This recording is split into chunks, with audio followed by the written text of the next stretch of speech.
what time it is, baby. We're back with another Yellowstone Season 5 review. I think I'm going to take these in at 2 episodes at a time. Probably be best that way with like how long they are. And, like some weeks we don't get enough in one episode, but I think we got enough to talk about within every 2 weeks. So that's how we're going to rock it.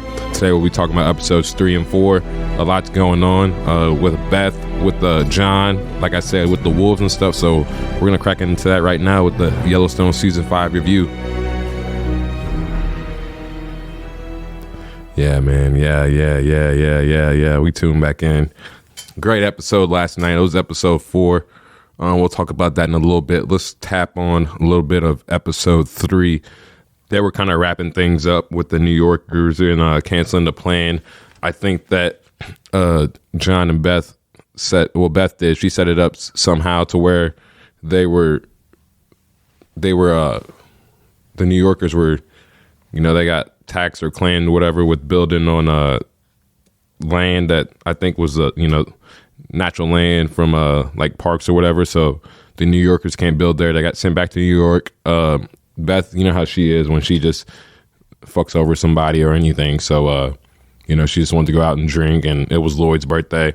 So they all went out to the bar, and Rip don't like the bar because Rip's a fighting guy, and all the cowboys are if they got to get down and dirty, and they're just real cowboys. So wannabes don't like them already. So that wasn't a move that that the Cowboys really wanted to do. But when Beth is buying drinks, they're all with it. So they all go down there. They're actually having a good time for what it is. And this girl comes up and hits on Rip, and it kind of looks like set up because it was just kind of like too blatant, and she was married too or whatever. And if Beth Dutton, that she ain't gonna like that shit. So it seemed like this girl was kind of trying to stir the pot.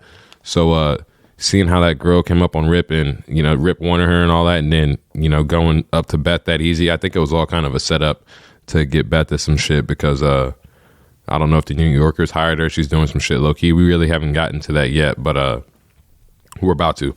So that was the end of episode 3. Like that episode was moving kind of slower.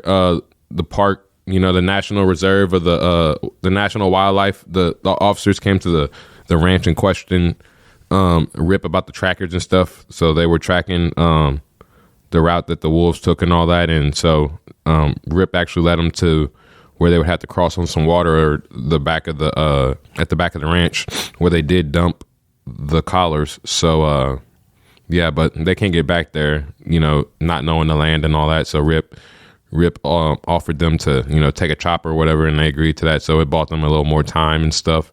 And but in episode 4 they're right back at it. They actually come to John's office this time, and they're actually telling John that they think that his cowboys killed the they think that his cowboys really killed the wolves, and they tracked that down. And not even the game wardens from Montana, but the national game wardens that actually tracked the collars, they tracked it all back to the same spot and believed that the same things happened, that the cowboys had killed these werewolves and buried them and stuff. But John, he's never gonna tell on his cowboys. So, and they know the rules and how to play it and stuff. So they're kind of playing it smooth right now. And I think that Rip actually maybe burned the bodies because in the episode 4 there was a little fire and stuff. So I think they were doing that, or they could have been branding some calves or something that they just moved towards the end of the episode. So that's not a big Easter egg there to fill, but I guess we'll see that in episode 5 and really know what was going on.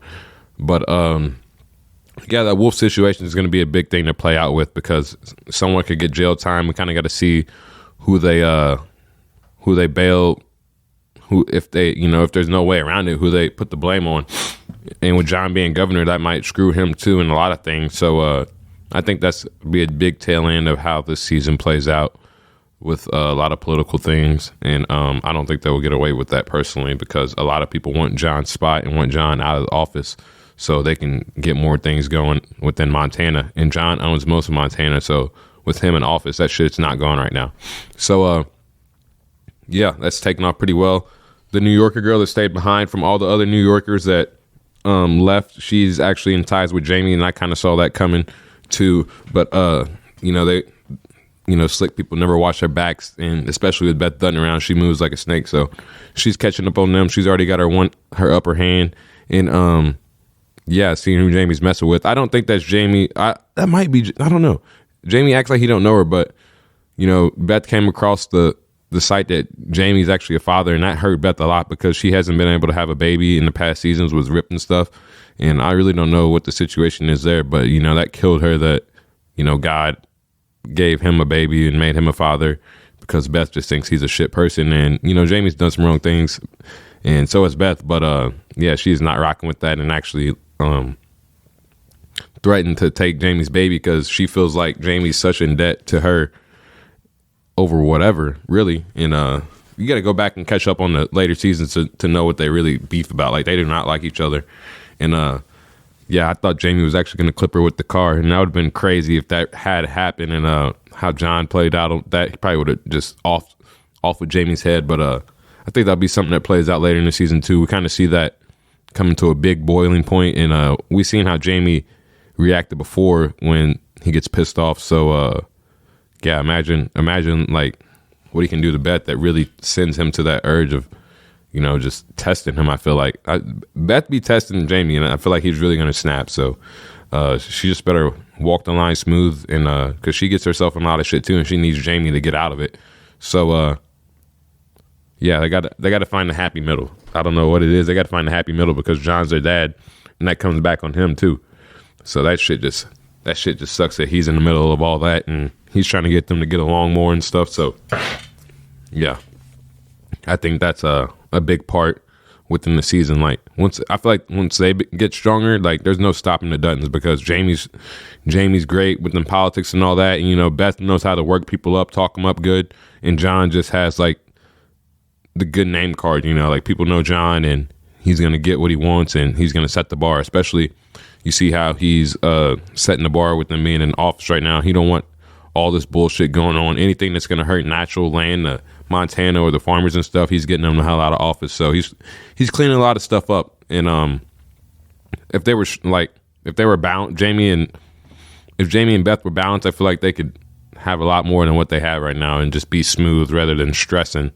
So I just wish that they could get along, but I feel like that's not going to come. And but I think John wants it because he's a dad, and he just wants to. He's starting to see the easier things in life, like like with Casey and all that, and Casey naming his son after him and stuff. I feel like that touched him in life. So I feel like he's, as the governor, he misses that part of being the grandfather and stuff, and really building up to the name. So I feel like we're going to try to see John patching the family more, as it's not dividing, but there's just a lot of cracks in it right now, and a lot of stuff going on. So season 5 is getting cracked in right now. It's if you haven't caught the first review that I dropped on the season, you can go back and catch that on Spotify, YouTube, whatever, and kind of get caught up on what we're talking on. If you're not caught up on Yellowstone at all, you need to catch up on it now.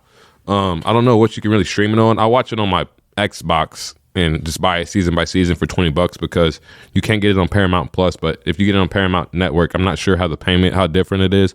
But Paramount Plus and Paramount Network are two different things. So make sure you do that and make sure you're available to watch the Yellowstone season when you buy whatever, Paramount Plus or Paramount Network. But if you're a guy that watches it off your game systems or whatever, you can just go to what they sell the movies and stuff off of, that app, and you should be able to buy it just for like $18 or $20, however much a season is. And it's very much worth it because you can have it forever and you can watch it on your own time with no commercials. So that's how I did all the first 4 seasons. And then once you get caught up, you gotta just wait. You can either wait till the whole season drops or just watch it as the episodes air and then skip through commercials. So I kind of do both. But it's getting good right now, man. So make sure you guys tune into Yellowstone. I'll have some movie reviews separate of this, but this is strictly just going to be for the Yellowstone talk for all my Yellowstone fans. Quick 10-minute reviews, talk about a couple episodes every couple of weeks. And it's a third eye review, man. Like I said, if it's hot, it's probably been watched. So make sure you're tuning into the reviews to disagree to agree, or give your own opinion to me back in the feedbacks. Or if you need something to watch, you're just trying to listen in to see if it's going to be good, this is a show for you. So make sure you're tuning in weekly. And this is Swerve Third Eye Review. We're out, baby.